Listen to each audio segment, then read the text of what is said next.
Halo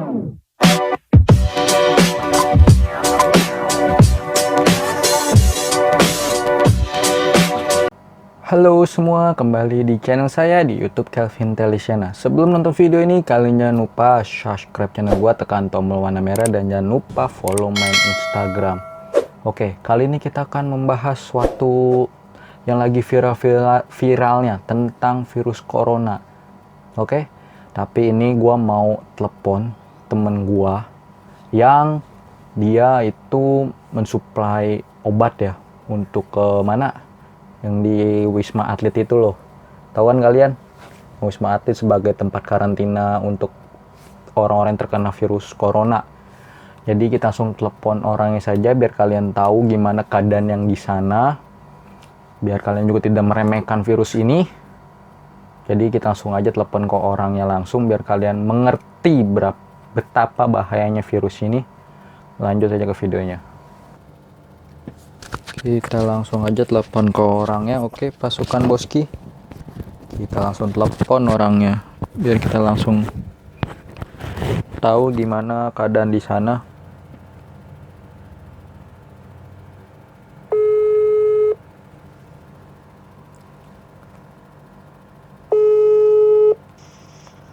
Halo.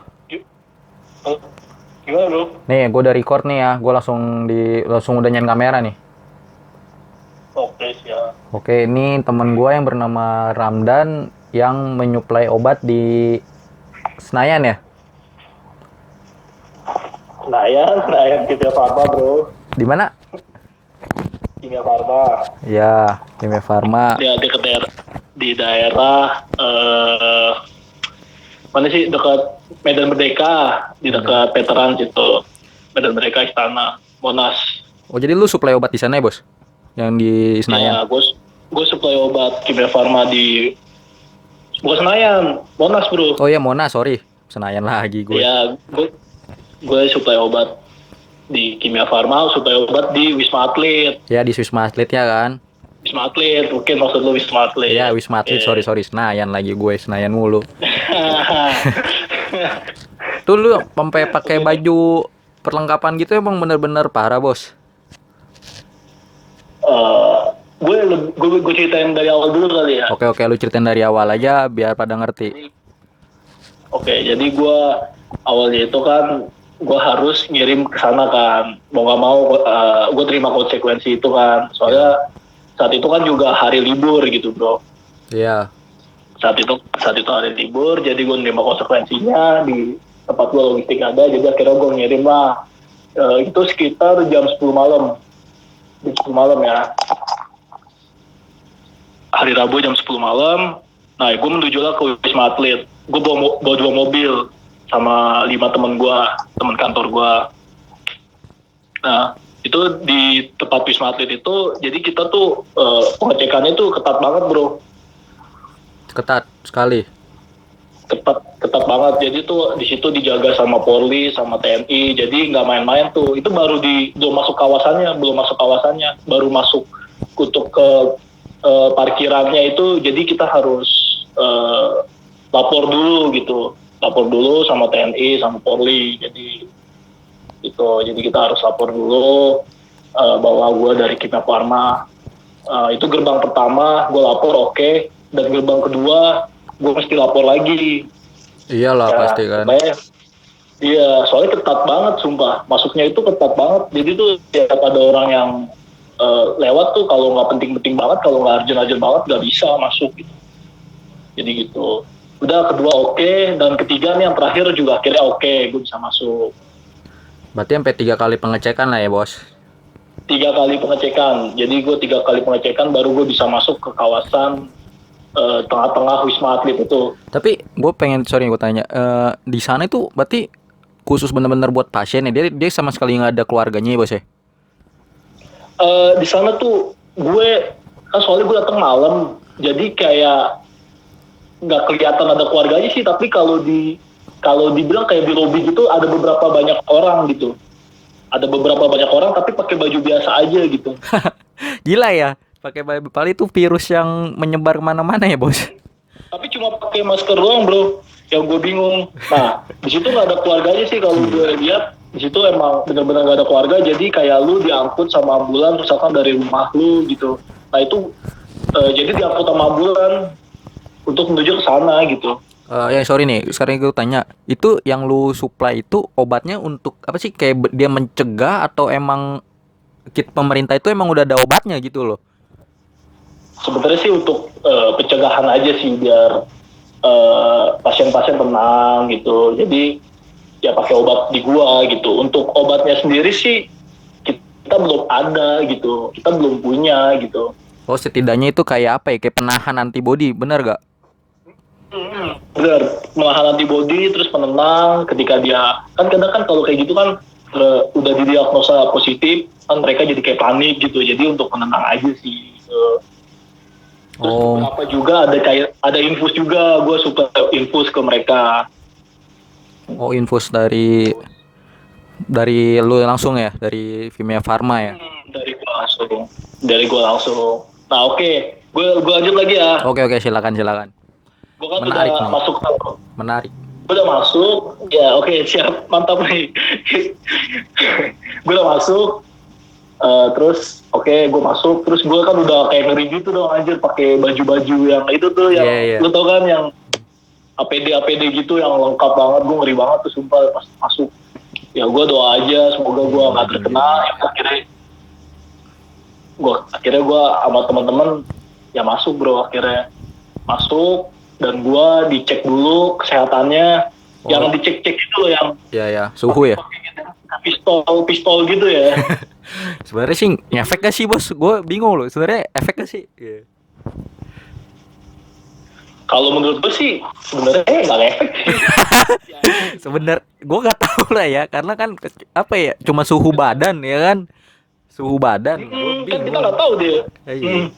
Makanya kayak udah akhirnya gue dicek itu ya kan katanya kalau 37 ke atas tuh Nggak boleh katanya. gitu. Ya katanya. Masuk, Iya. ya kan. Langsung ODP lu, langsung ODP.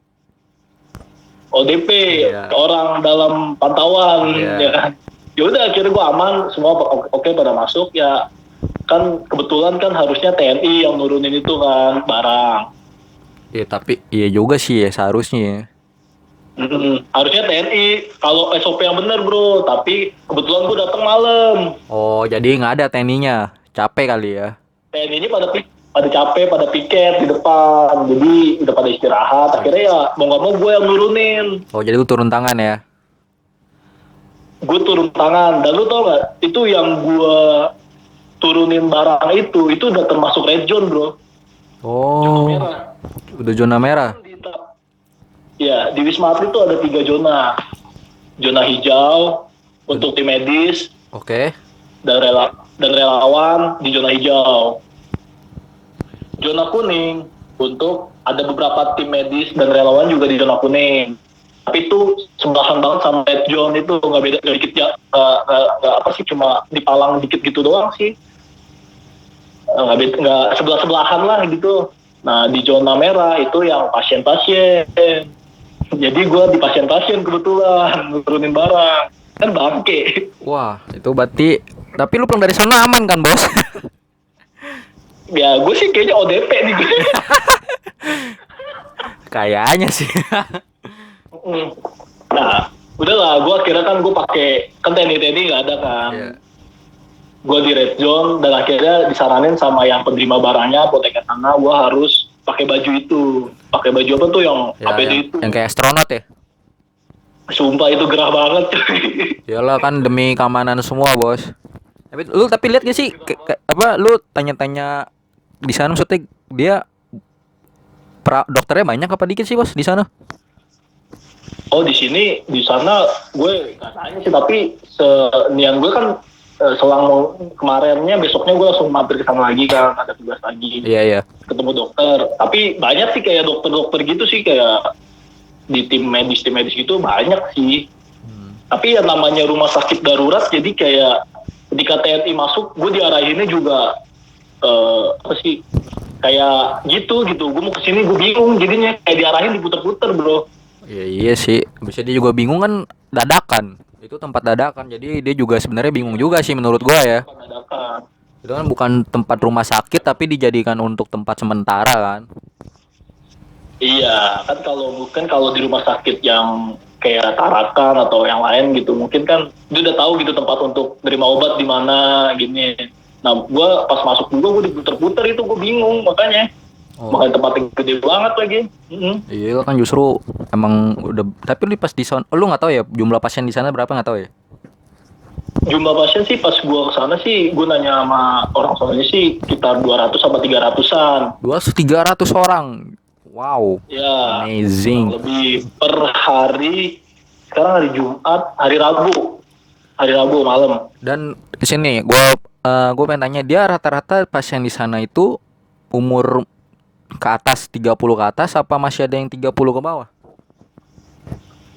Rata-rata orang-orang yang udah ini ya, yang udah 30 ke atas, 40 ke atas.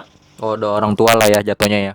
Ya, soalnya kalau orang yang kayak masih kita nih, masih umur 20-30-an tuh, Iya, ya. biasanya disuruh isolasi mandiri, bro. Isolasi mandiri. Di rumah dulu. Oh, gitu Di ya. rumah. Selama 14 hari. Jadi Iya. kalau lu 14 hari nggak ngaruh di rumah, masih ada gejala-gejala, ya lu harus isolasi di tempat tersebut gitu. Gitu sih. Berarti kalau kan lu lihat langsung nih tempat kejadian di sana, berarti di sana bener-bener suasananya ini kali ya, bener-bener zona merah dan membahayakan sekali ya.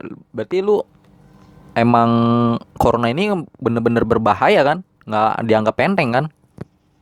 Nggak dianggap enteng. Kalau bisa sih jangan. Maksudnya emang kita tuh, gue ngeliat teman-teman tim medis gitu, kasian banget bro gitu. Mereka orang nyampe malam gitu kerja, terus lu apa nggak kasihan gitu, ya kan? Jadi kayak teman-teman tuh kalau dibilang di rumah itu ya harus di rumah gitu. Ya seharusnya ya. Menurut gua Iya. seharusnya. Ini bukan main-main bro.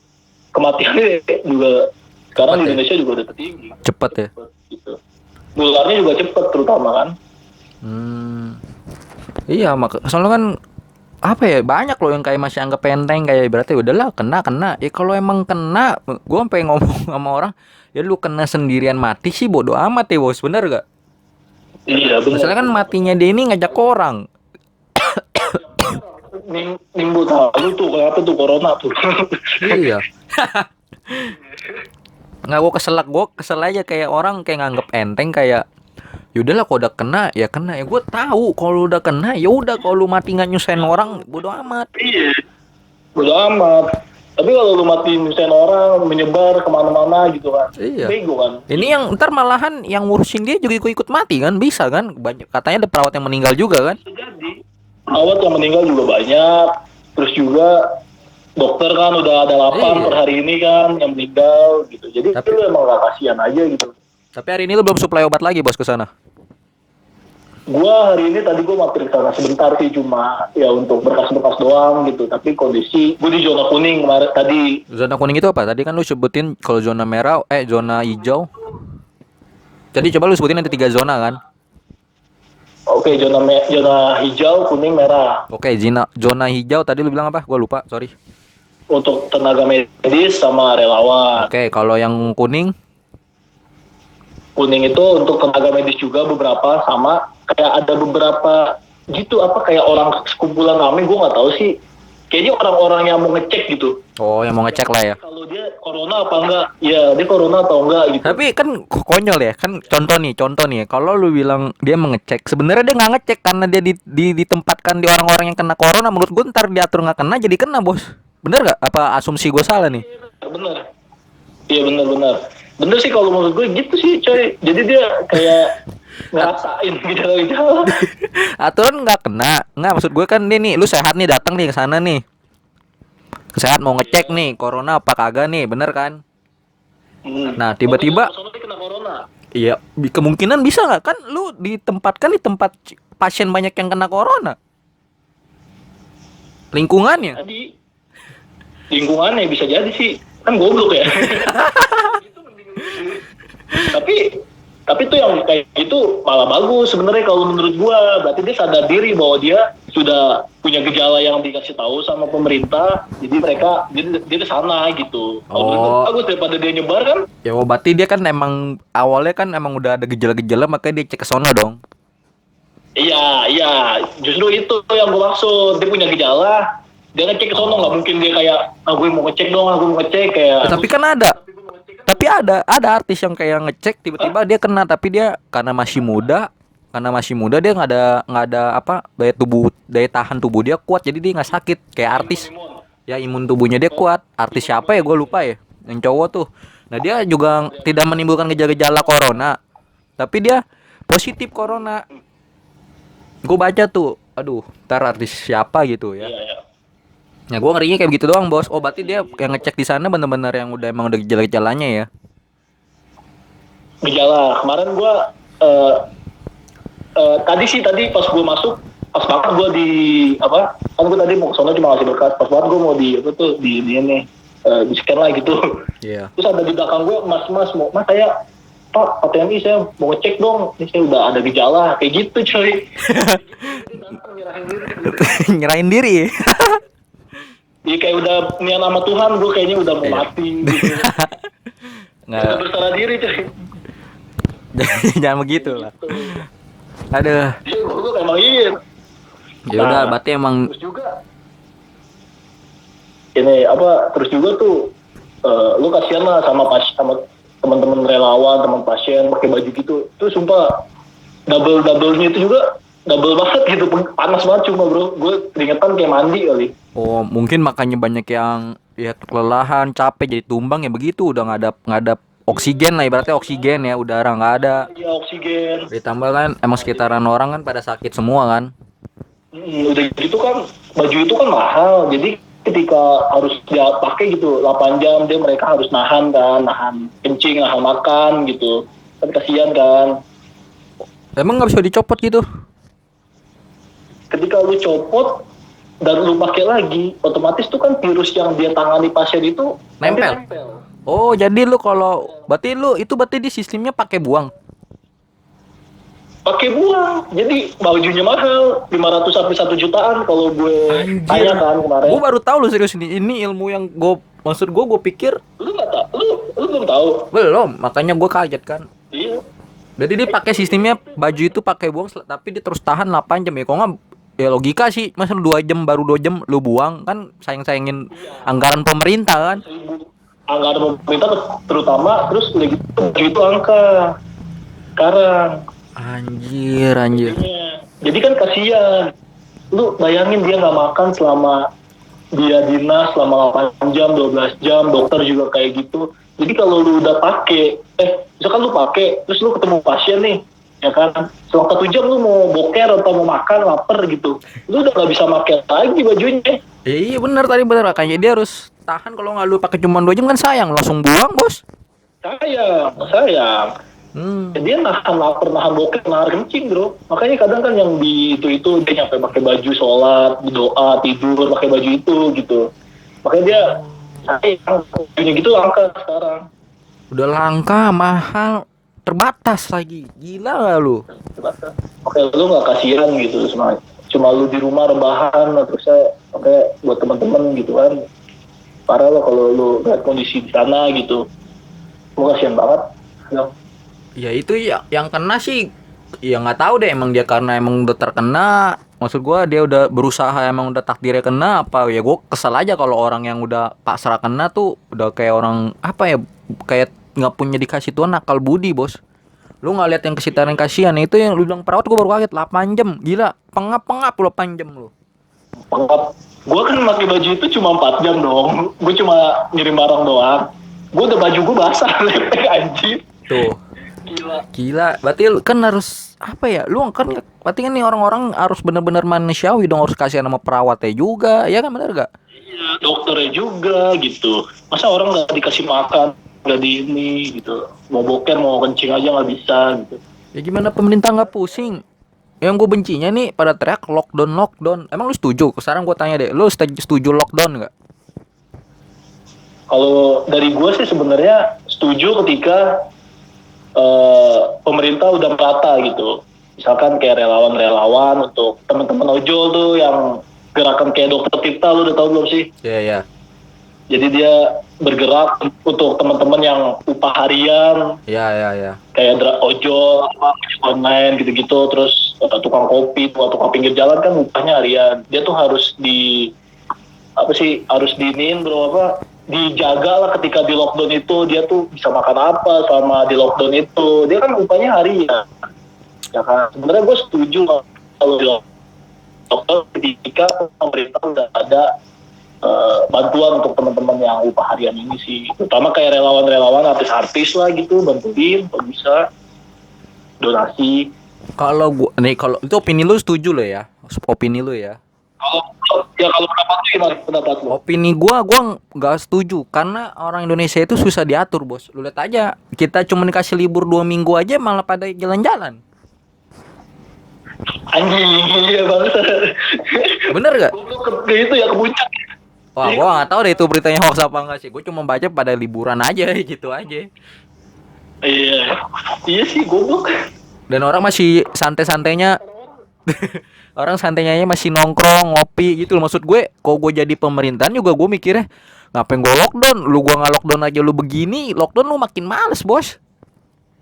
Nah, terus kalau menurut lu solusinya gimana nih? Solusinya, Kan bocah-bocah ini pada batu-batu nih, pada nongkrong di pinggir jalan, masih ada berkeliaran. ya solusinya sih itu bener, TNI polisi turun dan dia ya tiap malam kan keliling nih sekarang katanya, yang jadi pada nongkrong diusir-usirin suruh pulang. Ya Iya, itu aja sih. Ya kedua kan nggak munafik juga lah, kalau lu bener-bener lockdown kan ekonomi susah bos. iya. Negara kita kan belum bersiap untuk apa ya, kan orang Indonesia dikasihnya gratis. Gue ngomong aja nih, dikasihnya enak keterusan enak. Iya sih benar.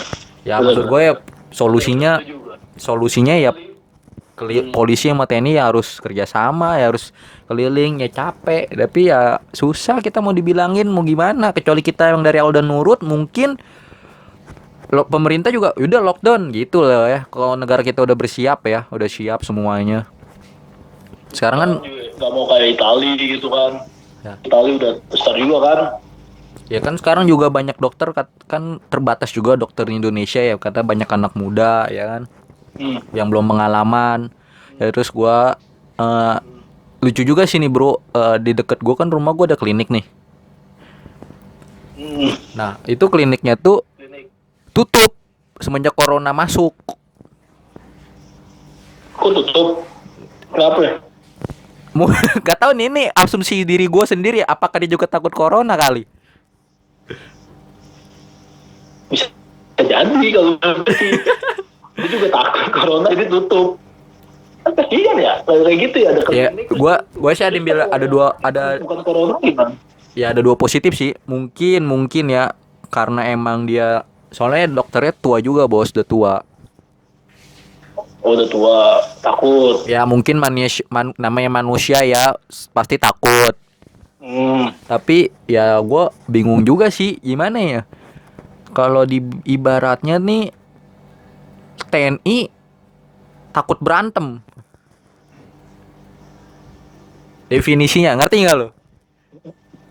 Iya, dia udah belajar jauh, tapi ketika mau perang dia takut gitu ya. Iya. Ya, jadi kayak TNI bener kan, kayak mau udah latihan tembak-tembakan kan ada pusuh dia kabur. Ya, gue Dia sih udah latihan, ya, dia udah latihan, udah belajar, ada ini dia kabur, iya benar-benar.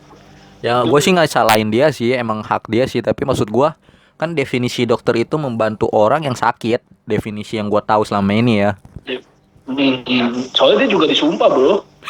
Oh gue nggak tahu deh masa sumpah itu, gue nggak berani ngomong deh di sini nih. Ada, nggak? Kalau gue tahu soalnya teman-teman gue kan ada anak. Oh berarti dia disumpah. Di sini ada disumpah, terus farmasi juga kan, di sini lebih ke farmasi juga, jadi disumpah juga, disumpah. Jadi untuk memanusiakan manusia, ya mereka harus resikonya gitu. Ya iya, gue sih nggak mau sebutin nama kliniknya aja, gue heran aja begitu. Ya klinik congcang lah pokoknya. Gue nggak tahu klinik apa itu. Jadi, oh yaudah nih kan udah cerita banyak nih. Thank you banget nih Ramdan ya atas apa namanya sharingnya. Coba lu kasih pesan-pesan dulu deh, lu kan yang suruh di sana, lu kasih pesan-pesan yang di luar sana nih buat pemirsa yang belum pada yang masih berkeliaran, yang anti corona, ada tuh anti corona bos. Aduh, gue greget. Hmm. Coba lu kasih pesan dah yang bagaimana penderita di sana yang sebagai perawat, dokter atau penyuplai obat, ya kan? Ya gila, kalau menurut gua lu harusnya untuk berapa hari sih gitu, lu tiduran lu rebahan di rumah tuh ngefek banget sama kita orang yang kayak gua, terutama supaya obat layanan tuh ngefek banget. Jadi ketika lu apa sih di rumah rebahan, lu bisa membantu kami orang untuk mematikan virus ini gitu. Jadi lu emang gak kasihan apa sama pemerintah, ntar ketika ada yang kena, lu nyalain pemerintah, lu nyalain orang ini, lu nyalain orang itu. Dokternya kagak ada, gimana sih rumah sakit sini? Iya, dari diri sendiri lu tahan lah, lu nongkrong-nongkrong, lu ngopi-ngopi di luar, apa niatnya sih gitu. Terus udah gitu kalau lu dari luar, lu harus jangan jangan salaman sama orang tua lu kalau bisa, jangan salaman dulu, jaga jarak juga. Gue jujur bro, semenjak gue di Wisma Atlet, gue udah 3 hari kan di Wisma Atlet nih, gue tuh sama orang rumah gue isolasi gue. Iya benar, tahu diri. Takut banget. Tahu diri, benar Tahu diri. Gue tempat makan gue ganti, tempat minum gue ganti. Jadi gue punya sendiri gitu. Jadi gak bareng-bareng, handuk juga semua. Terus gue kalau berangkat kerja gue nggak salaman lagi. Atau makan gue main, gue nggak bisa gendong-gendong lagi. Gue harus jaga jarak karena gue merasa gue tuh bawa virus ke mereka orang. Imun gue tuh emang kuat. Gue tahu tuh imun. Soalnya gue juga belajar sama teman-teman gue kan di sini gimana daya tahan tubuh yang kuat. Jadi gue merasa kalau untuk ke rumah lebih baik jauh-jauhin dulu lah gitu, kayak nongkrong-nongkrong gitu. Itu aja sih paling. Kalau lu masih nongkrong-nongkrong juga berarti goblok. Oh. Emosi ya. Itu aja. Emosi yuk. Yaudah dan thank you ya atas berbagi infonya, atas sharingnya, bagi pengalaman, juga kasih masukan buat mereka yang nggak tahu di sana yang anti corona boleh kayak begitu, tapi tetap tetap waspada, tetap jaga diri, ya kan? Kalau emang udah takdirnya kena, ya emang batu udah kehendak yang di atas. Iya. Kalau kita udah berusaha ya. Yaudah, thank you dan ya atas sininya nih ya, videonya ya. Siap. Yaudah makin di rumah aja lu, jangan mana-mana lu. Enggak, gue di rumah. Gue kemana? Emang lu lihat gue kemana? Enggak, gue di rumah. Gue kerja doang. Ya karena kan tuntutan. Kalau dari kantor libur kan selang-seling kantor. Oh gitu. Iya. WFH lu ya? Lu WFH juga? Iya sama. Selang-seling. Selang-seling ya. Selang-seling. Oke, siap. Ya udah. Jangan lupa subscribe YouTube gue juga. Oh iya. Ada ntar bro, anjing lu. Bangsat lu. Ntar gue kasih linknya di bawah. Ramdan apa ntar? Tonton dulu aja ntar deh, gue kasih linknya deh. Iya. Ntar gue ada nggak, gue copy kok dari linknya. Ntar lu kasih link aja ya. Iya siap. Yaudah ntar kita collab bareng tentang yang hal lainnya ya. Semoga di sono, semoga lu sehat selalu, tetap menjadi penyuplai obat untuk orang-orang yang butuhkan di sana. Thank you bro, thank you. Tetap positif ya, jangan pernah jangan pernah putus asa menolong orang. Amin. Thank you bro. Oke, gue doain sehat selalu ya. Kalau positif ke cewek boleh gak bro? Siap. Ya, thank you ya. Mantap. Ayo. Ya, siap. Oke, kita udah selesai. Kita langsung tadi udah berbincang-bincang dengan si penyuplai. Teman gue jadi kerja di sebuah perusahaan yang menyuplai obat untuk pemerintah. Untuk ini bukan mengobati ya, kayak membantu, kayak antibody itu tadi kan sudah dijelaskan, jadi gue nggak perlu jelasin lagi. Jadi gue greget banget nih sama kalian. kabar pesan dari video ini adalah kalian tetap di rumah, waspada, jaga kesehatan, jangan sampai kalian terkena corona karena tadi kalian lihat sudah mendengar kan, kasihan pegawai di sana, perawat di sana, dan dokter di sana. Kalau kalian punya manusiawi juga rasa kasihan juga, pasti kalian akan mengasihani mereka. Terima kasih. Kalau kalian suka menonton video ini, kalian boleh share. Biar menurut gua kalian harus share, wajib, karena ini info tentang corona. Oke? Harus kalian share dan kalian like. Kalau perlu kalian subscribe. Oke? Terima kasih Boski. Semoga kita bertemu di channel berikutnya. Konten berikutnya.